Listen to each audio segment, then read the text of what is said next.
आज भी सकाल 5टार मंदिर के आसली देखली जे मंदिर ताला भंगा कर कबाट मेला है मंदिर भीतर पशली देखली दाना बक्स दुईटा नहीं न सबुदिन बोले से दिन पूजा कर माजी दाना बक्स नहीं न देखली मंदिर पाखे भी देखली दाना बक्स कहीं पड़ी नहीं दाना बक्स भितर नहीं थे तापर आम लक्ष्मण प्रेसिडेंट आम मंदिर जो अच्छा डाकी गली सागे थाना के आसुँ आम मैडम को लिखिक जनाबार लगे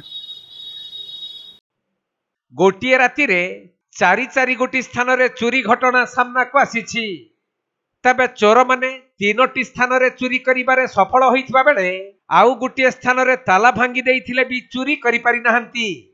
एभली घटना घटिछि सुवर्णपुर जिल्ला तरभा अंचल रे मिलिथिबा सूचना अनुसार विलंबित राति रे तरभा नुआपड़ा बाईपास रास्ता रे थिबा शनिश्चर मंदिर मुख्य द्वार ताला भांगी भितरे थिबा दुईटी दान बाक्स चोरी करि नेइछंती दुर्बृत्त।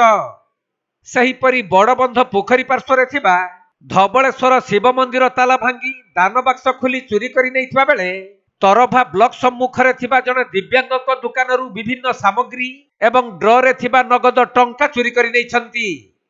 आउ नुआपड़ा पेट्रोल पंप पार्श्व थिबा एक घरोई कल्याण मंडपर स्टोर रूम ताला भांगी थिले भी सेठारु किछि चोरी करि पारि नथिबा जणा पड़िछि।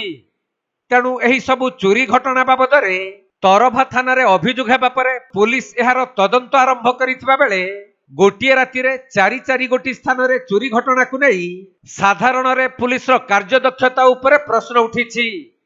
सेपटे पूर्वरु मध्य तरभा अंचल रे बाइक चोरी डकायती अस्पष्ट दिबालोकरे लूट घटना घटिथिबा नजीर रहिछि। हेले पुलिस से सबुरे दुर्बृत्त मानकु धरिबारे विफल होइथिबा लोकंक मध्यरे चर्चा जोर धरिछि। देखुन तरभा गोटे छोट जगहटे इने गोटे राति चार चार्टा चोरी हेबाटा बहुत दुखर कथा।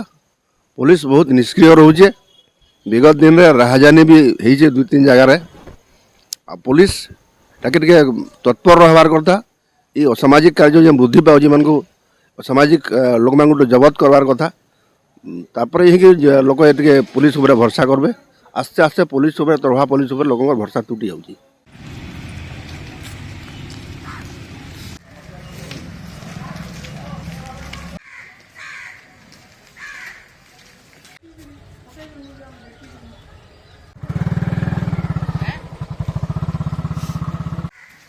सुवर्णपुर जिला प्रतिनिधि पीतांबर महापात्र रिपोर्ट कोणार्क लाइव।